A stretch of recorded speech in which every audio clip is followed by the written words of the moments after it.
We are here back again. Let me remind you that you can use hashtag ATSummit 2020 when you post your photos on your public social media accounts. And now, from summer season in Australia to Baltic region, Scandinavian country Norway. Chairman at Beyond Budgeting Roundtable, Bjarte Bogsnes will join us and we will discuss budgeting. Let's listen to his talk together first and we will come back for a Q&A session. And the stage is yours, Bjarte. Thank you very much, and hello, everybody. So I'm based in a Norwegian energy company called Equinor. We used to be called Statoil, with 60 billion turnover, operations in 40 countries, and 20,000 employees. And we went beyond budgeting 15 years ago. I'll come back to that a little bit later. It's actually, it was not given that I should sit here today and talk about beyond budgeting, because my management career started in a very different place. I joined this company back in 1983 in the corporate budget department, where I became the manager the year after. So I've been heading up more budget processes than I want to be reminded about. So I know what I'm talking about. But as you will find out, this is about much more than budgets. What I want to share with you today is first the case for change. What's the problem, not just with budgets, but with traditional management? That is where we need to start. Then I want to share with you what is beyond budgeting, the model and some cases. And beyond budgeting is actually a somewhat misleading name, because the purpose of beyond budgeting is not necessarily to get rid of budgets. The purpose is to create organizations that are more adaptive, more flexible, more dynamic, more human, more agile. So, and in order to do that, we need to change traditional management. And at the core of traditional management, you find not just the budgeting process, but also the budgeting mindset.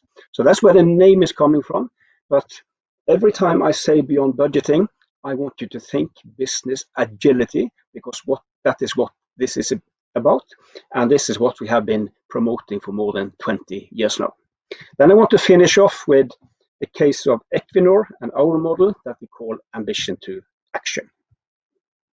Every time I talk about beyond budgeting, there is one word that keeps coming up, and it is the word control. And the context is the fear of losing control. But when I ask people, what do you mean with this word control? After people have said cost control, many go quiet. They actually struggle with defining what do they mean with control. So if we take a look at what Oxford Dictionary is telling us, it says that it is the power to influence or direct people's behavior or the course of events. And what does this mean in business terms? Well, it basically means controlling people and controlling the future. And behind these two lies the two main assumptions that underpins so much of traditional management. Number one, people can't be trusted. Number two, the future is predictable and plannable. And we are challenging heavily both those assumptions in beyond budgeting, because we think this is just a grand illusion. For instance, that people can and must be managed. Well, of course, you can manage people, but if people are managed in stupid ways, they typically find their way around in order to get their job done. And when it comes to the future, the only thing we know is that we don't know. And I think the pandemic is a good example of this. The pandemic has showed us that through homework, that most people can be trusted. And the only thing we know about 2021 is that we don't know. So there's a lot of illusions out there as we see it. There are wise people out there who agreed with what I'm saying here. Peter Drucker, most of what we call management is about making it difficult for people to do their job. And when it comes to planning the future, there was another wise person called Russell Eckhoff. He compared a lot of the corporate planning he saw in big companies. He compared it with a ritual rain dance. It has no effect on the weather, but those who engage in it think it does. And I understand what he's talking about here. I have done a lot of dancing in my life, and I'm not sure it really improved the performance of the company.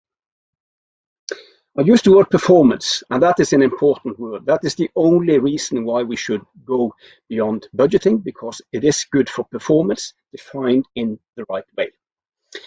So let's talk a little bit more about that important word, but for a few minutes in a slightly different setting than business and organizations. Let's move into traffic, because in traffic, we would also like to experience good performance when we are out driving. And for me, that will mean a safe and good flow. I simply hate traffic jams, and I never understood why they call it the rush hour. There is no rush at all. Those cars are standing dead still. But there's a lot of things I don't understand. I think traffic authorities want the same. This is something we often meet, put up by traffic authorities to create a safe and good flow. This traffic light has no sensors, no high tech. The one who is in control here, who makes decisions about when you can drive, when you have to stop, is the one who programmed this light. And where would that person be as you sit there waiting for that green light? Well, that person would be somewhere else. And the information this programming would be based on would not be entirely fresh information as you sit there waiting. But again, the best of intentions, trying to create a safe and good flow. Fortunately, there is an alternative. The roundabout. Here we get very different answers to the same questions, because here we are in control. We take decisions about when to drive and when to stop, and we use fresh real-time information as a basis for making those decisions. So very different answers. Could be interesting to compare a bit more these two ways of managing. So let's do that, and I've got a few leading questions for you. Which of these two is normally most efficient? Well, it's actually proven scientifically. The roundabout is not just more efficient, it's also safer. Which is most difficult? Which takes most competence? And of course, it's the roundabout. And going back to our organizations, everything we need to leave behind of traditional management, including budgeting, is much easier for everybody involved compared to what we need to move towards. But we can't go for what's easy because it's easy. We have to go for what's good for performance, even if it is a bit more difficult. Leadership is actually not meant to be easy. Is it relevant to talk about values in this setting? Many companies are trying to be values-based organizations. And the opposite, we can maybe a bit simplified, call rules-based management. The traffic light is a good example of rules-based management. Red is stop, green is drive. We can always discuss yellow. But beyond that, strict rules-based. And if there is a mindset, a value set among drivers waiting for that green light, which is about me first, I don't care about the rest. That mindset is normally not a big problem in front of that light. But in the roundabout, me first, I don't care about the rest can actually be a big problem. Because here we are much more dependent on everybody involved sharing a positive common wish or purpose of wanting this to flow well. We have to help each other. We have to interact with each other in a very different way than what we need to do in front of that light. Two other important words here. Trust. In front of that light, we are not trusted to make decisions. In the roundabout, we are. Transparency is not important in front of that light as long as we can see the color. But in the roundabout, you need to be able to see everything in order to make the right decision. Final difference, ahead of that light, you can sit and doze off and let the mind wander. In the roundabout, you need to be present, you need to be on. So very different aspects with these two ways of managing. Words are important in what we are talking about here. And there are some words and labels in the corporate language that I don't like. And one label is performance management. Two reasons for that. I find it quite negative, because what we basically are saying is that if we don't manage your performance, there will be no performance, which isn't true. And second, I think there is quite a lot of illusions into this. I think our ability to manage performance in today's business and people realities is not as easy as we often think. as executives, as managers, or finance people, or HR people, or whatever. But it is a label that fits quite nicely when we talk about the traffic light, because that is exactly what traffic authorities are doing. They are managing performance very directly. In the roundabout, it is actually about something else. Here, it is more about creating conditions for great performance to take place. It is about enabling performance, not managing performance. And this is more than playing with words. These are two fundamentally different ways of addressing that important question of how do we get the best possible performance in our organizations. And this is also an example that instead of initially being so focused on what shall we do differently, we have to start with thinking differently. And that should lead us to doing things differently. The roundabout is a more self-regulating way of managing, and self-regulation is another important word here. And I would argue that in today's business and people realities, organizations need more self-regulating management models for at least two reasons. First, our business environment, which has a lot more of what everybody today calls VUCA, as you know, volatility, uncertainty, complexity, ambiguity.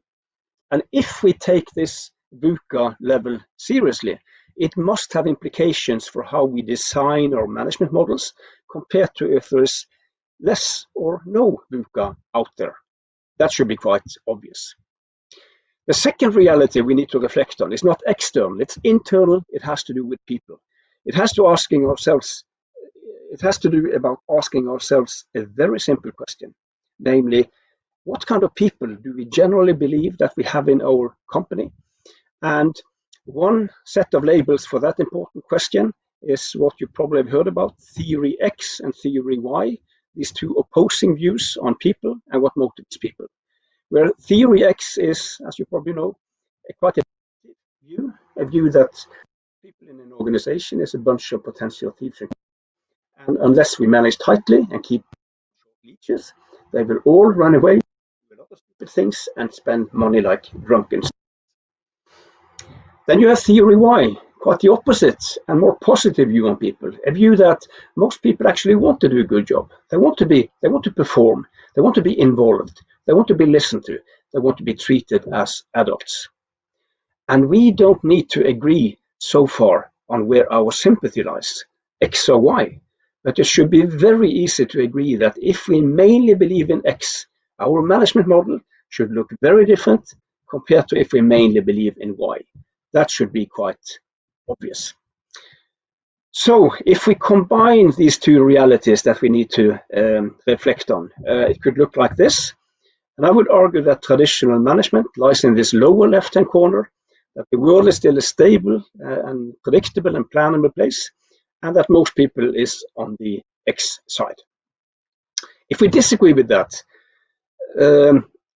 then we need to move up in that upper right-hand corner in order to get out of traditional management. And we need to do that by addressing both leadership horizontally and management processes vertically. And what do we need to get out of? Traditional management is something that's very rigid, it's very detailed, it's very annual, it's very rules-based. There's a lot of micromanagement, centralized command and control. There's a lot of secrecy and a strong belief in sticks and carrots as ways to drive performance. Maybe there was a time when this was the right thing to do. Maybe there still are places around. I don't know. But at least for us in Equinor, that discussion was not very interesting. We strongly believe that most people in Equinor lies on the Y side, not on the X side. I say most people because I have to admit that every time I talk about X and Y, there are a few names, a few people popping up in my head, and they are in there right now. It's actually colleagues of mine that I maybe would put a bit more on the left-hand side than on the right-hand side. I'm not saying they are crooks, but you understand what I mean. Maybe there are a few names popping up in your heads as well now. But that is not the issue. The issue is, where is the majority? And if the big majority is on the Y side, then theory Y must drive the design and inspire our management model design. And we need to find other ways of dealing with these guys on the left-hand side. This is just like in a free society. We don't put everybody in jail because we have some criminals among us. We are all free citizens within certain boundaries. So what do we need to do? On the leadership side, we need to be more values and purpose-based. There has to be more autonomy. There has to be more transparency. And there has to be more internal, intrinsic motivation as opposed to extrinsic motivation. And you just heard Evan talking about internal motivation elements like mastery, autonomy, purpose, some also add belonging, as being much more powerful than individual bonus when it comes to motivating people. But it doesn't help to have these theory Y leadership visions if we have theory X management processes, which is the case in many companies. And because this creates these poisonous gaps between what we preach and what we practice. So we need to change our management processes to better reflect what we hopefully mean about people and say about people, while at the same time making our management processes more VUCA robust. What does that mean in practice? Well, here are some examples. Typically, you have to do something with the traditional detailed annual budgets because they represent so much of what you find down in that lower left-hand corner. More specifically, when we shall set goals and targets, we should, where it makes sense, be inspired by football. I have yet to meet a football team who says that the ambition for next season is to score 49 goals and get 52 points. Those are budget goals, and they don't think like that. They think in terms of league tables, doing well against peers or competition. We need more dynamics into our processes. Why on earth shall everything here circulate around the fiscal year of typically January to December, which is very often a completely artificial construct from a pure business point of view. So again, where it makes sense, where it's possible, we need more event-driven, more business-driven rhythms in our processes. And finally, when we shall evaluate performance, it must be about more than comparing two numbers and then conclude. We need a richer, broader performance language. And this, my friends, was a crash course in beyond budgeting or business agility. It's about addressing both leadership and management processes in order to become more adaptive and more human. Not necessarily as a goal in itself, but this is what it takes to survive, to thrive, and to outperform in today's and tomorrow's business and people realities. A number of companies around the world they are today on this kind of journey in some form or shape, and here are some of them. And I could have talked for hours about fascinating management innovation. We don't have the time, so just two very quick examples. Let's start in Norway. If you look in the upper left-hand corner, you see a company called Miles. It's an IT company, software company. No budgets, no targets.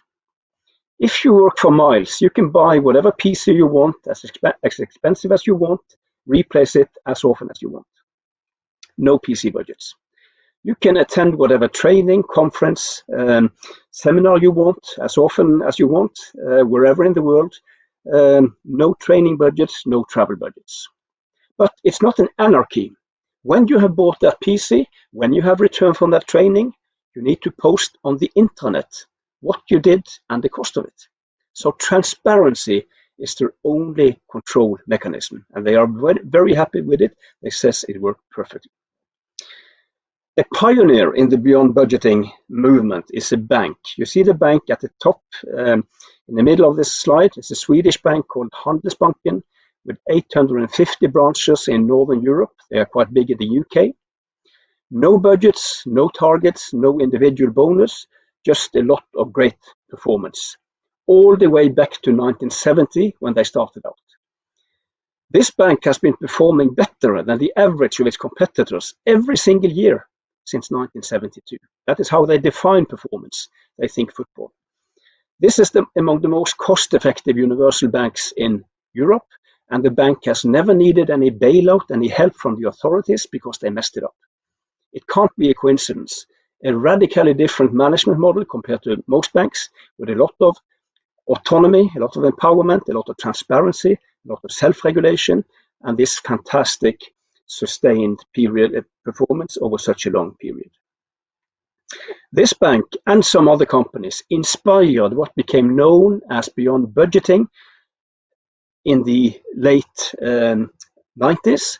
The beyond budgeting principles that we will look at on the next slide were actually formulated only 3 years before the Agile manifesto. There was no contact between the communities at the time. That is not the case today. The fact that I'm speaking at the Agile Turkey Summit is an example of that. Many similarities, as you will see from these principles. I will not go through this in detail, but a few very important messages. First of all, we are addressing both leadership and management processes, as we talked about, and we are very focused on creating coherence between what we preach on the left-hand side and what we practice on the right-hand side. Two classical examples of the opposite. It doesn't help that we talk loud and warm on the left-hand side about how fantastic people we have on board, and we would be nothing without you, and we trust you so much, but not that much. Moving to management processes, kicking out the travel budget, are you crazy? Hypocrisy is what I call it. Poisonous gaps between what we preach and what we practice. There has to be coherence, consistency. These principles are principles. What they should mean in an organization, that depends on that organization's business, culture, history. So it's not identical what has happened in all these companies, but that's the way it should be. I don't like management recipes, because in a management recipe, somebody has done all the thinking for you. So your only job is to read the books, hire the consultants, tick the boxes. I find that a bit boring and also a bit dangerous. Here, you have to think for yourself. And again, this is business agility in practice, but that label was simply not invented 20 years ago. Let us move to ambition to action, the process in Equinor, which has three purposes.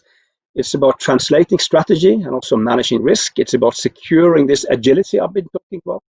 And it's also about activating the values and leadership principles we have in the company. There are some steps in this process. It starts with translating strategy into strategic objectives. Then we identify and address risk. What kind of risks are there of not achieving these objectives? Then it's time for actions. What kind of actions do we need to move towards these objectives, to mitigate risk? Very often it's one and the same thing. So now this is one process, one system. We also try to understand consequences of these actions through forecasts. Then it's time for measurement, measuring that we are moving towards our strategic objectives.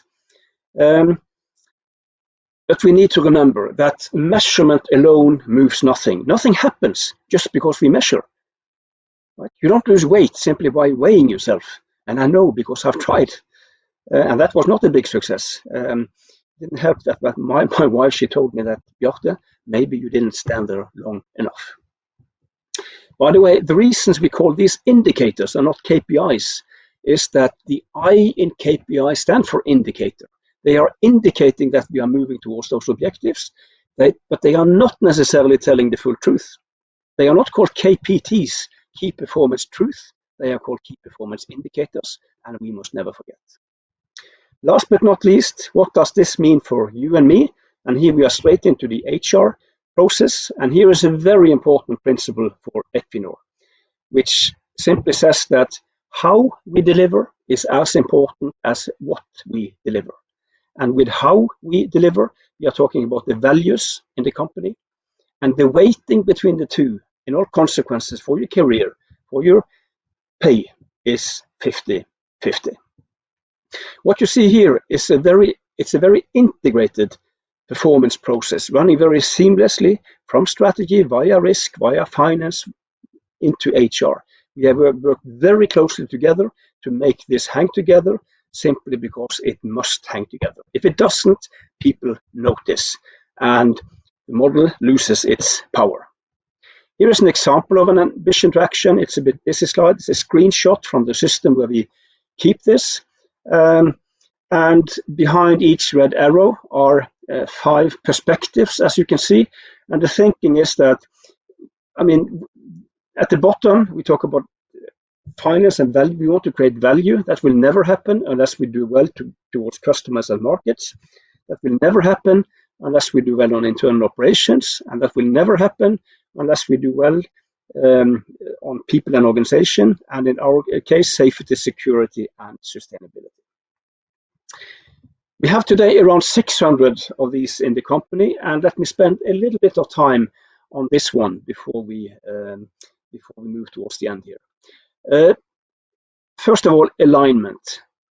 There has to be a red thread throughout here. It has to hang together. We do have a strategy that we want to implement. The easy way to create alignment is top-down cascading. Simply for us at corporate, to instruct all the way down, this is the content of your ambition to action, especially when it comes to the numbers. We finance people tend to like that top-down cascading because afterwards we can add up all the local numbers and it matches the corporate number and we can sleep well at night. We are going to deliver because it all hangs together. Well, I wish it was that easy, and it isn't. Because if your own ambition to action only becomes a landing ground for instructions from above, the ownership, the commitment, the motivation, it walks out the door, and then it doesn't help that the numbers add up. So that kind of top-down cascading doesn't work. We still need a line. We create that through what we call translation, which means that when one of these teams shall make a new one or update their ambition to action, they would look around. One level up, further up, maybe all the way to corporate, maybe left and right if they have relations with neighboring units. And then the team should have a deep and good discussion. What does our ambition to action need to look like in order to support those we have around us? If that translation should go wrong, of course the level above should do what they are paid for, but it's not the problem. And the main reason is transparency, because all of these ambition to actions are open, accessible for all employees. There should be no place to hide with a stupid ambition to action. So we are here using transparency as a control mechanism, but even more important, as a learning mechanism. We want people to surf around and be inspired and learn from what others are doing.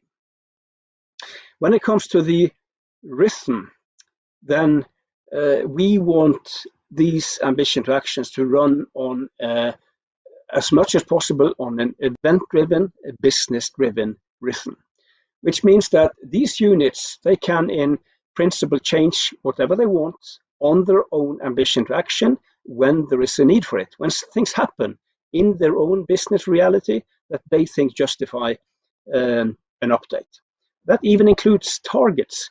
You can change targets if these targets have lost their meaning or opposite, have become a piece of cake.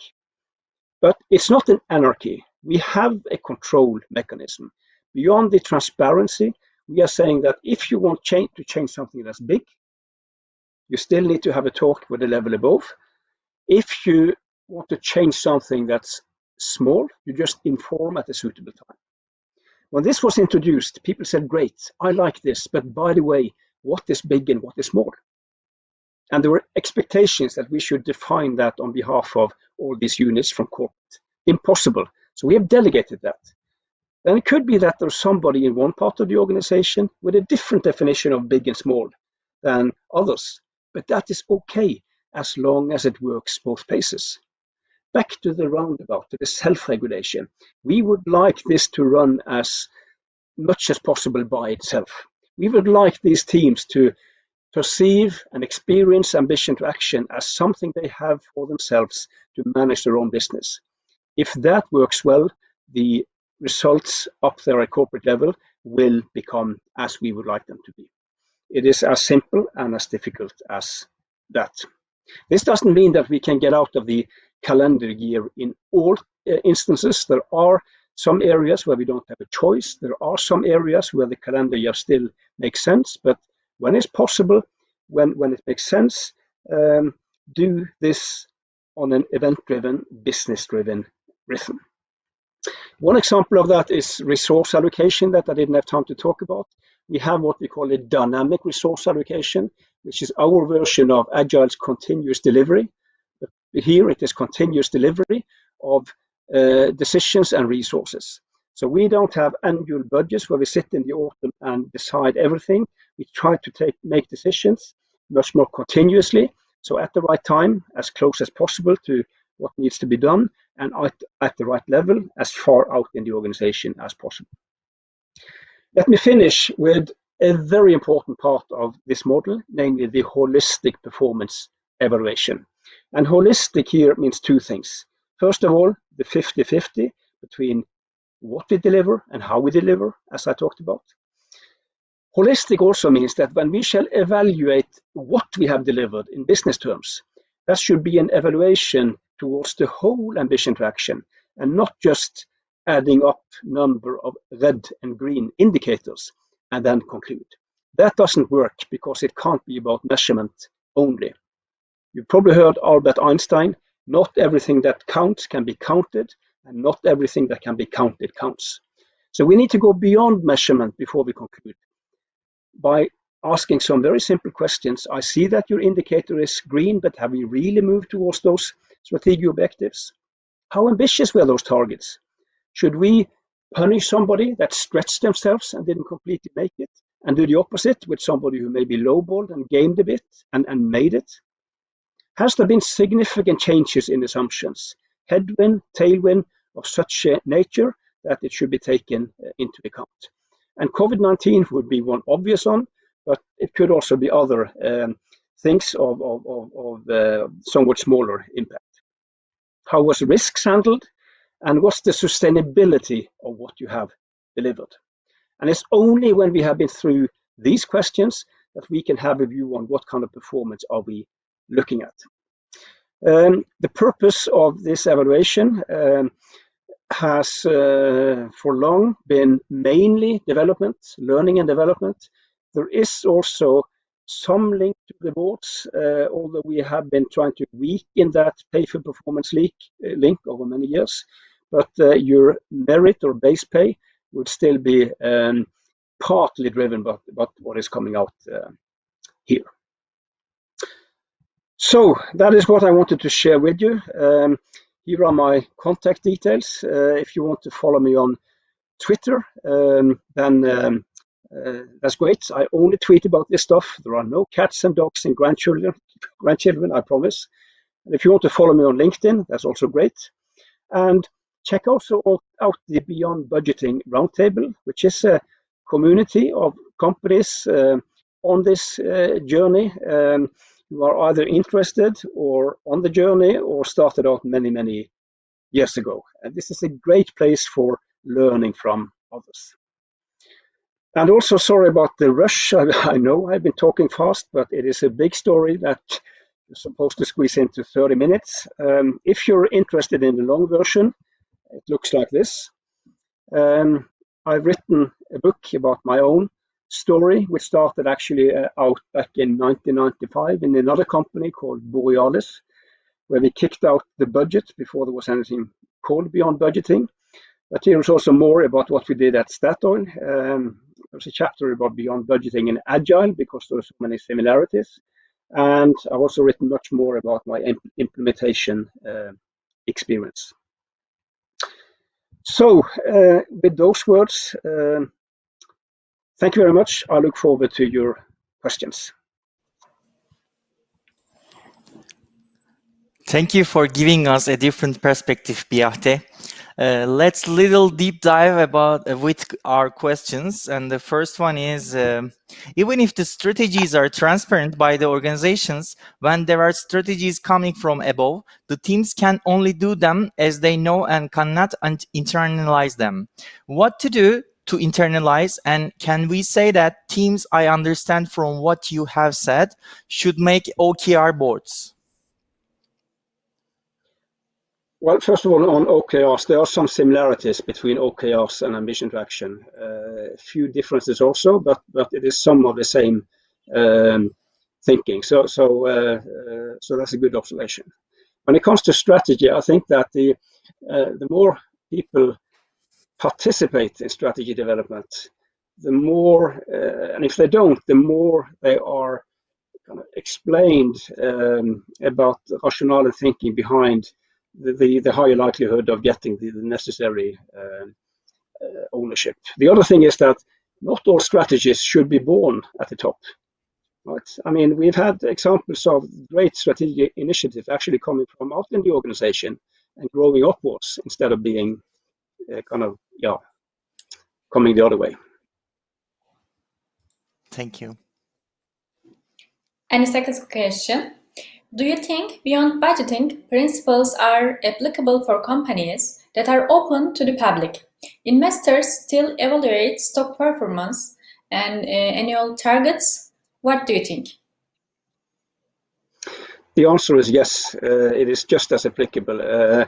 Most of the companies you saw on that overview are listed companies. So is Equinor. We are listed in the US. And we often get this question, but it's not a problem at all. I didn't have time to talk about it, but in our model, we separate the three budget purposes of target setting, forecasting, and resource allocation.